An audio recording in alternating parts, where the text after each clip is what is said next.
Hi అండి, hello, నేను మీ ఉష. ఈరోజు మనం మష్రూమ్ ఫ్రై వండుకుందామండి. పుట్టగొడుగుల వేపుడు. ఆయిల్ వేసుకుంటున్నాను. దీనికి కొంచెం ఆయిల్ ఎక్కువే పడుతుందండి.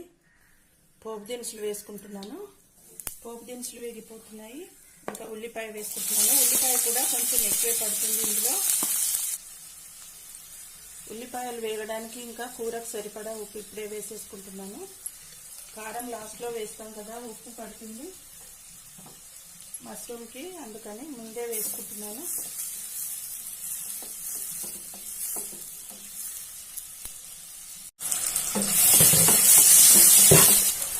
చూడండి, ఉల్లిపాయ వేగిపోయింది. ఇప్పుడు అల్లం వెల్లుల్లి పేస్ట్ వేసుకుంటాను.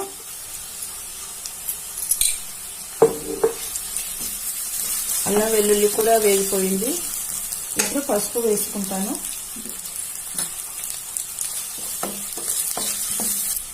కరివేపాకు కూడా వేసుకున్నాను.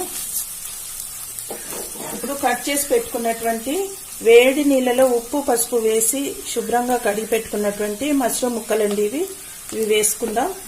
ఇంక ఇందులో వాటర్ అది ఏం వేయక్కర్లే, మష్రూమ్లో చాలా వాటర్ వస్తుంది.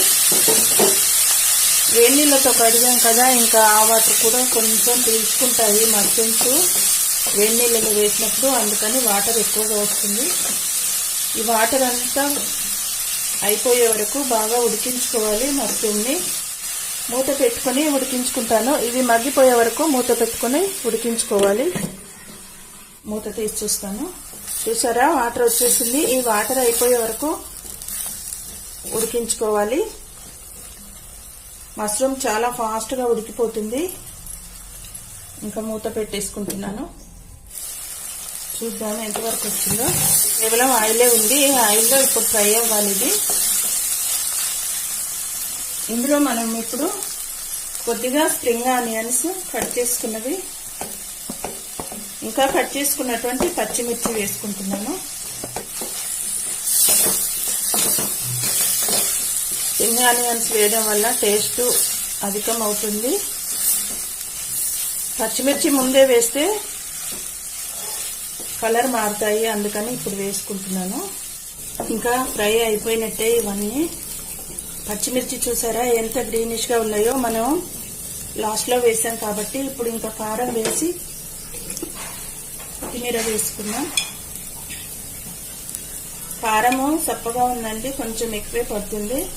2 స్పూన్ల వరకు వేసాను.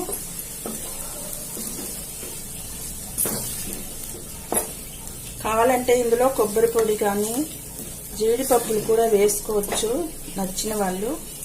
జీడిపప్పులు కొబ్బరి పొడి వేసినప్పుడు కారం ఇంకా ఎక్కువ పడుతుంది. కొత్తిమీర వేస్తున్నాను. ఇది కొత్తిమీర ఇంకా పుదీనా అండి, ఇది ఎక్కువగానే వేసుకుంటున్నాను. ఇంట్లోనే ఉంది ఇది. ఎంత వేసుకున్నా ఏం నష్టం లేదు. ఇది ఆకుకూర అంతే కాదు, ఇంట్లో వేసుకున్నాం కదా, తాజాగా బాగుంటుంది. టేస్ట్ కూడా బాగుంటుంది, వాసన వస్తుంది. ఇంకెందులో కొంచెం గరం మసాలా వేసుకుందాం. ఫ్రై కూర కదా, కొంచెం గరం మసాలా, కొంచెం ధనియా పౌడర్ వేద్దాం. ఇది ఇంట్లోనే తయారు చేసుకున్నటువంటి గరం మసాలా పౌడర్ అండి. ఇది ధనియా పౌడర్. అయిపోయినట్టే ఇంకా కూర. స్టవ్ ఆఫ్ చేసేసుకున్నాను. ఈ కూర చాలా టేస్టీగా ఉంటుందండి. టేస్టీయే కాదు, పుట్టగొడుగుల వల్ల డి విటమిన్ వస్తుంది. అందుకని అప్పుడప్పుడు వండుకోవడానికి ట్రై చేయండి. ఈ వీడియో మీకు నచ్చుతుందని అనుకుంటున్నాను. వీడియో నచ్చితే లైక్ చేయండి, షేర్ చేయండి, సబ్స్క్రైబ్ చేయండి.